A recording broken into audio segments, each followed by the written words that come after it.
What if you went to school today and got to know that you topped your class? What if you went to college today and got to know that you secured the highest paying job? And what if you went to office today and got to know that you just got promoted to the CEO? But when you came home from all three of these places and told your friends and family the good news, no one cared and just ignored you. Today I am going to tell you a similar story. So if you really love sports, then like and subscribe at the same time, because I've heard if you do so, then this video reaches everyone's feed.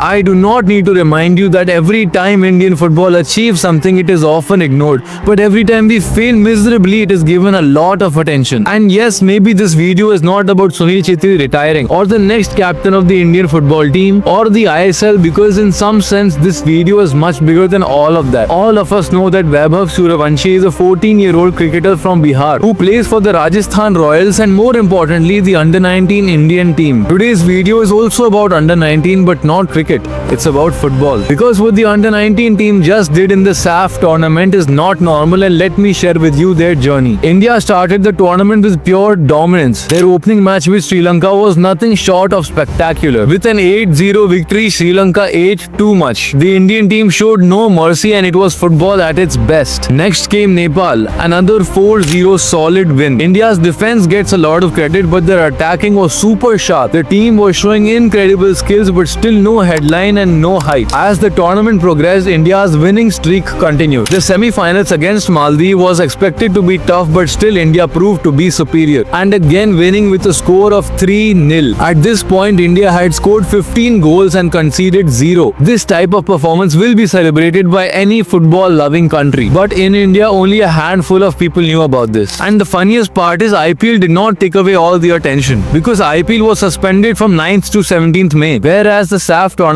started on 9th and ended on 18th May. But still, I don't know why no media attention. If this were cricket, fans would be talking about records, media would be analyzing each and every move, and players would be hailed as future superstars. If you already saw this news on any news channel, then do tell me in the comments. Also tell me how you felt. Anyways, at the Golden Jubilee Stadium at Upia, Arunachal Pradesh, India's Under-19 football team lifted the SAF trophy after a very close match with Bangladesh in the finals. India scored the first goal, the captain Sigmayam Shami scoring a brilliant free kick in just the second minute. The Bangladeshi keeper did get his hands to it, but the shot was too powerful. India absolutely dominated possession, pushing Bangladesh back on one foot. Omang Dodam almost doubled the lead for India in the 16th minute, but Bangladesh's goalkeeper Maheen made a crucial save. Anyhow, as the game progressed, Bangladesh caught his rhythm, cutting off India's passing channels. Their efforts paid off in the 61st minute when MD Joy Ahmed scored a goal. From there onwards, both teams fought for the trophy and the match became really physical. Then came the penalty shootout, but India emerged victorious. The issue is, even though the Under-19 boys retained the SAF title, no one really seemed to notice. In fact, the Under-19 team had a better performance than the senior team, and I can say that because I was actually there for the India vs Kuwait finals in 2023. Anyways, getting back to the point, 15 goals scored and 1 goal conceded, crushing each and every opponent, and yet there were no headlines and no celebration. But if this was cricket, I am sure you know what would have happened. But the positive part here is that Indian football is in great hands, and they did not wait for recognition, they made history anyways. Indian football is rising whether people notice it or not. I want each and every one to show their support by commenting congratulations Under-19 lads. Like the video if you liked the video, and subscribe because I know you love sports. I am Vivan Manish Tiwari and this is Need Sports, the home for all Indian athletes. Just to show support to all the players, I have mentioned their names in the description, so do check it out.